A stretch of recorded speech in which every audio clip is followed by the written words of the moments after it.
Bonjour les petits champignons. Aujourd'hui nous allons parler de Breath of the Wild et le mettre en relation avec Largemon. Mais d'abord, jingle.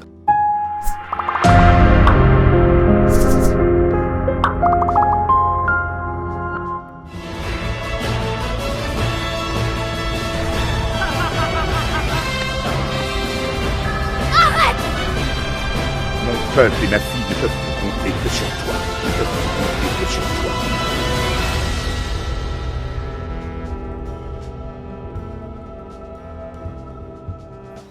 Donc Breath of the Wild, c'est un jeu sorti en 2017 sur Switch et qui est donc l'héritage notamment des Zelda en 3D qui ont commencé avec Ocarina of Time, qui s'est poursuivi avec des jeux comme Wind Waker, Twilight Princess ou encore Skyward Sword. Et en fait, la particularité de ce nouveau Breath of the Wild, de ce nouveau jeu Zelda, c'est qu'en fait, on a une liberté de mouvement, une liberté de déplacement au sein d'un espace qui nous est donné à explorer, donc les plaines d'Hyrule, dans lesquelles le joueur qui manipule le personnage de Link est libre d'aller faire les quêtes dans le sens qu'il veut, ou même directement d'aller tuer le boss Ganon dès le début du jeu. Et en plus de cette liberté qui est donnée au joueur, il y a aussi la possibilité, en réalité, d'avoir une interaction avec son environnement, de pouvoir s'adapter en fonction des situations, en fonction des paysages, et ce qui a pas mal révolutionné le gameplay, dont de nombreux jeux se sont inspirés par la suite. Donc on a aussi dans ce jeu de nombreuses influences, notamment à Largemon, mais aussi à l'artiste d'art contemporain Oka Yamamoto. Et en fait, on remonte à une période passée lointain avec Largemon, puisqu'on remonte à 15 000 à 300 ans avant notre ère. Donc ça remonte vraiment très loin. Ici, on est sur une période du Japon en fait qui s'appelle Jomon Jidai, ou l'ère Jomon. Et en fait, cette période qui a servi donc d'inspiration, notamment à tout ce qui va être les technologies antiques présentes dans le jeu. Donc en fait, ça va passer du design des gardiens, des sanctuaires ou des différentes créatures divines que l'on traverse au cours du jeu. Donc on va revenir en détail sur ces différentes influences. Mais d'abord, Largemon, donc c'est un Japon en fait préhistorique, puisque 10 000 ans avant notre ère, c'est un style unique qui est développé. On a des décorations qui sont assez complexes, avec des formes de flammes. Le mot Jomon, lui, se traduit par motif de cordes, parce qu'en fait, ce sont effectivement comme des cordes qui entrelacent comme ça les différentes sculptures et céramiques présents dans cet art. Et en fait, on va avoir aussi ces cordes-là qui vont se retrouver dans les créatures du jeu. Par exemple, la première fois que l'on tombe sur ce gardien mécanique qui nous tire des lasers à travers son œil, d'ailleurs très difficile à affronter la première fois dont on est face à lui, et bien en fait c'est une sculpture Jomon, mécanisée. Pareil pour la tablette Sheikah, qui n'est pas sans rappeler d'ailleurs notre iPad. On peut prendre aussi tout simplement le vase Jomon et le retourner et se retrouver donc avec effectivement ce temple que l'on trouve généralement de partout sur la carte, avec des ajouts lumineux pour lui donner un côté plus scientifique, plus magique, plus technologique, mais aussi tout simplement les différentes tours au cours du jeu qui sont au final uniquement les vases Jomon mais à plus grande échelle. Et sur lequel on a essayé de mettre comme ça des lumières, des sortes de LED magiques pour donner cet aspect un peu futuriste à ces constructions présentes dans le jeu. D'ailleurs, le directeur artistique Satoru Takizawa, pour lui, ne veut pas minimiser justement l'importance de l'histoire et de la culture Jomon présente dans le nouveau jeu. Et donc c'est ça qui est intéressant aussi dans Largemon en fait, c'est qu'on a une transposition d'un objet qui est à la base préhistorique et plutôt ancien et qui va devenir ici dans le jeu un objet plutôt de découverte et d'émerveillement, notamment pour un public occidental qui redécouvre en fait cet art ancestral. Et avec justement l'ajout de différentes technologies, on va se retrouver avec une esthétique qui va montrer quelque chose de supérieur à l'environnement dans lequel on est développé. Donc c'est-à-dire qu'on va se retrouver avec donc des temples, avec effectivement des tours, des sentinelles, des gardiens, qui, en tout point, sont supérieurs à l'environnement dans lequel notre personnage évolue. Avec justement la possibilité qu'il tire des rayons laser, qu'il y ait des lumières un peu qui semblent à la fois magiques, mais à la fois d'une technologie très ancienne. Largemon, c'est donc, en plus de ces motifs, de ces pots, qui servaient notamment à stocker du riz, des figurines aussi, la figurine mythique du Dogu, qui a notamment influencé tout l'art d'avant-garde, mais aussi les bandes dessinées ou encore le manga. Et en fait, cette figurine Dogu nous montre en fait une créature qui semble être presque extraterrestre, qui semble être incroyable et ne pas appartenir à notre monde à nous. Et en fait, toute cette esthétique-là avait été rejetée par le Japon, et c'est uniquement aux premières redécouvertes du 18e et du 19e siècle, et enfin vraiment au 20e siècle, que le Japon a fini par se réaccaparer cette esthétique. En mélangeant cette créature ainsi que les différents pots et vases, on peut voir qu'il y a toujours aussi la présence d'un œil qui a été ajouté sur ces différentes structures dans le jeu, et puis avec l'ajout de cet œil en plus, qui lui est une référence plutôt à par exemple à 20th Century Boy, une œuvre de Naoki Urasawa. Le dogu lui-même d'ailleurs apparaît au sein de l'œuvre. En fait, il apparaît sous la forme d'un four ancien, qu'il est surnommé Sheri, et qui nous fabrique en fait des armes et des armures anciennes qui vont être utilisées par notre personnage pour combattre les gardiens. Et d'ailleurs qui fonctionne et qui permet la création de ces armes à travers différentes pièces que l'on a collectées sur ces créatures. Et c'est présent avec une sorte de flamme bleue mythique, voilà, qui va renvoyer comme ça à l'Arjomon au final, qui parcourt comme ça l'ensemble du jeu.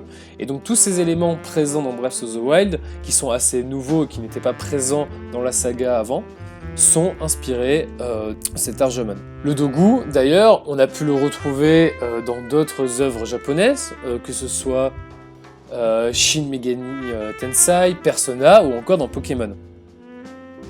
Et il va à chaque fois représenter quelque chose d'assez étranger, d'alien, et en tout cas d'inconnu et toujours ancien. Après, nous n'avons pas uniquement le Japon préhistorique, et nous avons d'autres influences de ce Japon au sein du jeu Breath of the Wild.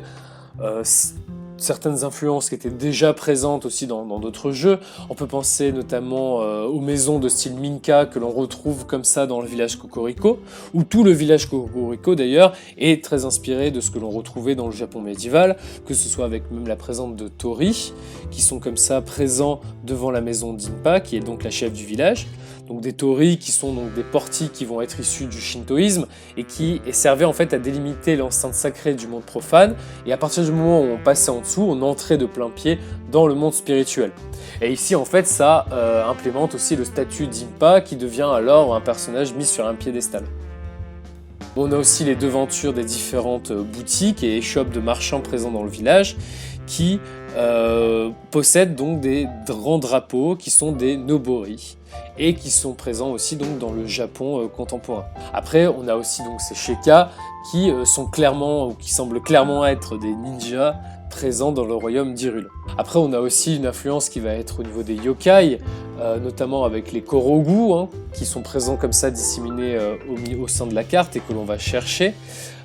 Des yokai d'ailleurs qui l'on a déjà vu apparaître comme ça dans d'autres œuvres telles que Princesse Mononoke de Miyazaki. Mais on a aussi donc les moines Sheikah momifiés que l'on trouve à la fin de chaque temple dans le jeu, qui sont directement inspirés des Sokushinbutsu que l'on voit un peu disséminés comme ça dans différents temples.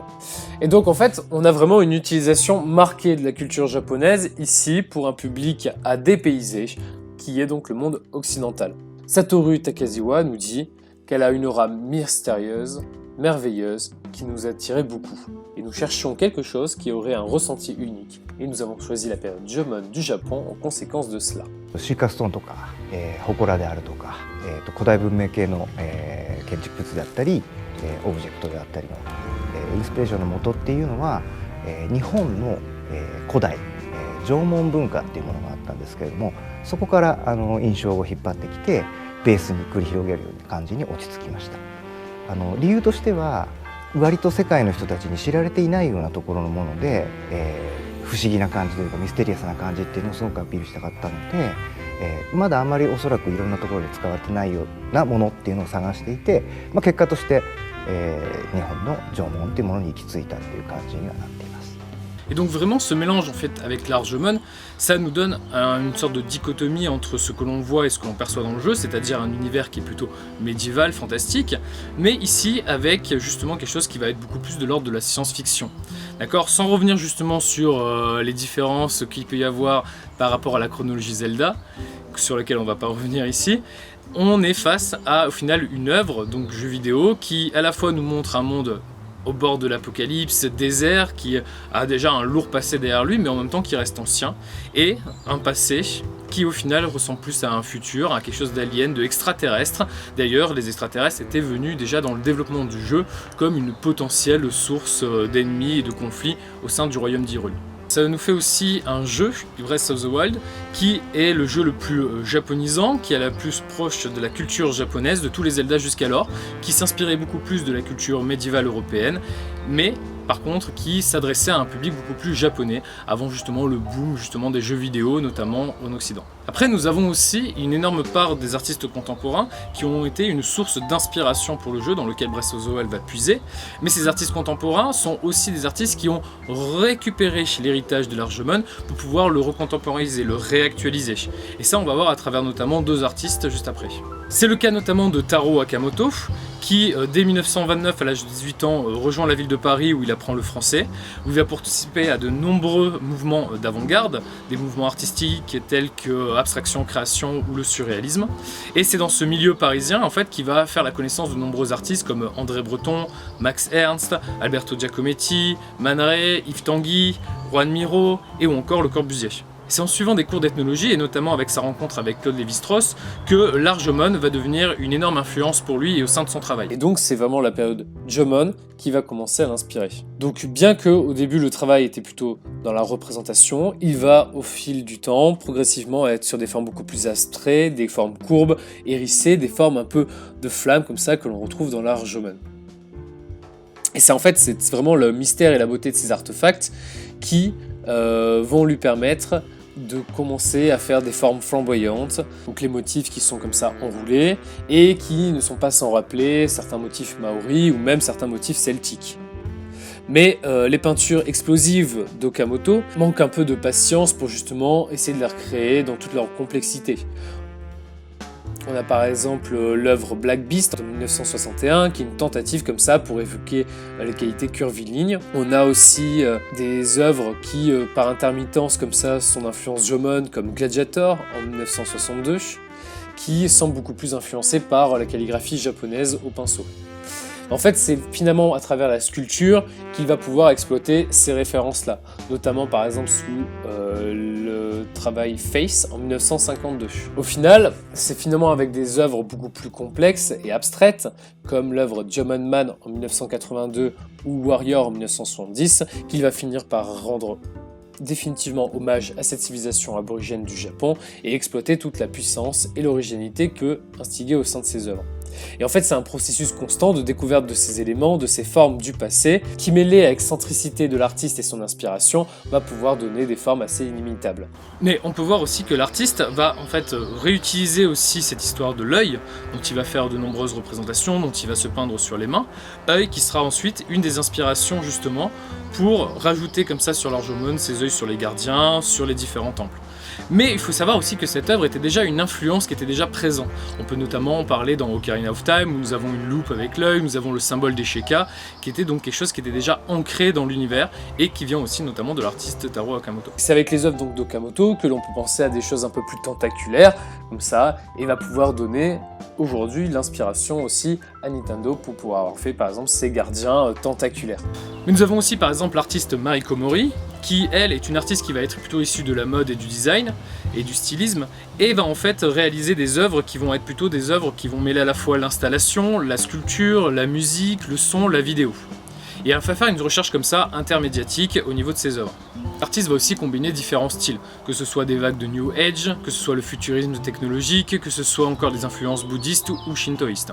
En fait, c'est donc sa recherche notamment sur des terrains archéologiques Jomon, comme Oyu, Sanei Moriyama ou Miwayama, qui abritent eux différents cercles de pierre en forme de sphère, qui sont assez restés intacts au cours des millénaires, que va émerger notamment son travail, notamment Transcircle 1.1, qui refait comme ça ce cercle de pierre, et puis nous avons des pierres plates posées au sol, et au centre, un vase Jomon qui a été recréé par elle, mais qui est translucide, qui est comme ça un peu transparent. Il y a quelque chose d'assez éthéré présent au sein de son œuvre, avec aussi l'utilisation de LED afin au final de donner quelque chose de beaucoup plus futuriste que préhistorique.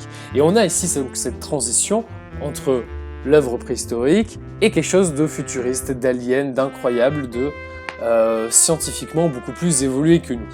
Et là la transition elle est faite. Et donc Breath of the Wild n'a qu'à récupérer aussi déjà cette réflexion afin de proposer ces constructions futuristes présentes avec de la lumière, comme ça, qui parcourent les différents temples, les différentes machines, comme une structure d'œuvres contemporaines où on aurait rajouté des LED à travers ces poteries vieux de plus de 500 000 ans. La prochaine fois que vous errez donc dans les plaines d'Hyrule, peut-être que vous ferez plus attention à ces différents éléments et de comment le Japon s'est réaccaparé son héritage, a fini par l'accepter et à pouvoir le mettre comme ça dans un jeu vidéo et à le recontemporiser à travers le jeu, notamment Breath of the Wild. Sur ce, j'espère que cette vidéo vous aura plu. Restez créatifs, au revoir.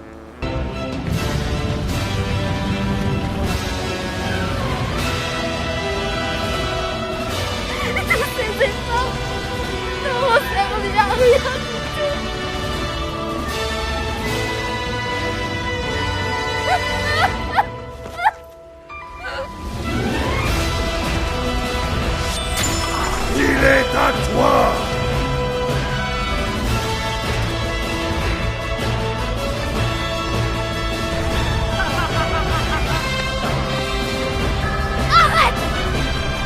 Mon peuple et ma fille ne peuvent plus compter que sur toi. Ils ne peuvent plus compter que sur toi.